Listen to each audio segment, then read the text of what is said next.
plantes médicinales oubliées, il faut d'abord se dire que en France, on a 6000 espèces de plantes, plus les algues, les champignons, les mousses, les lichens. Donc, sur toutes ces plantes, seulement quelques centaines sont utilisées comme plantes médicinales, et parmi ces plantes, seulement quelques dizaines sont utilisées couramment. Donc, les plantes médicinales oubliées, finalement, ce sont toutes les autres qui représentent la grande majorité des plantes qui nous entourent.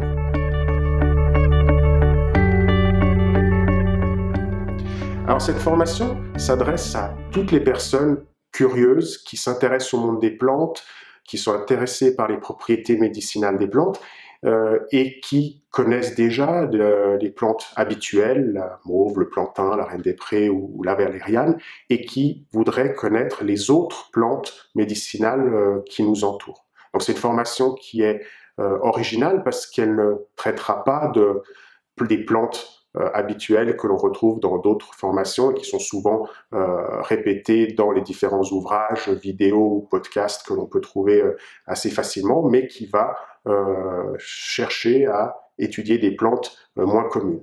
Et enfin, ça sera aussi l'occasion d'étudier des plantes locales, faciles à trouver, faciles à reconnaître et que l'on peut, dans beaucoup de cas, utiliser pour remplacer des plantes exotiques qui sont problématiques d'un point de vue environnemental.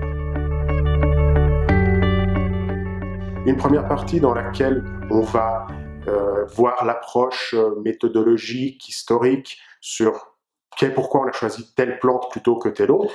Dans une deuxième partie qui va être la grande partie du week-end, on va apprendre à reconnaître ces plantes, étudier leurs propriétés et surtout apprendre leurs usages dans une phytothérapie du quotidien, notamment en prenant en compte les posologies, les formes galéniques appropriées.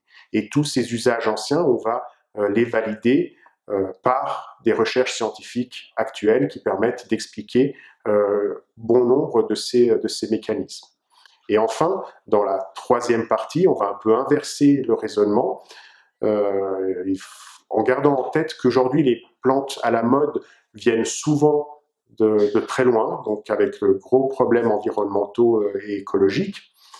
Selon les derniers rapports de Kew, 723 espèces de plantes médicinales sont aujourd'hui à risque d'extinction à cause de leur exploitation. Donc l'idée, c'est, en partant de ces plantes, au travers des recherches scientifiques, de voir les molécules qu'elles contiennent et de chercher dans des plantes proches de la même espèce, du même genre ou de la même famille, si on trouve des plantes locales qui pourraient être utilisées de la même façon. Et là, cette fois, du coup, on validera en cherchant dans les ouvrages anciens et dans les enquêtes ethnobotaniques si ces usages avaient bien lieu autrefois.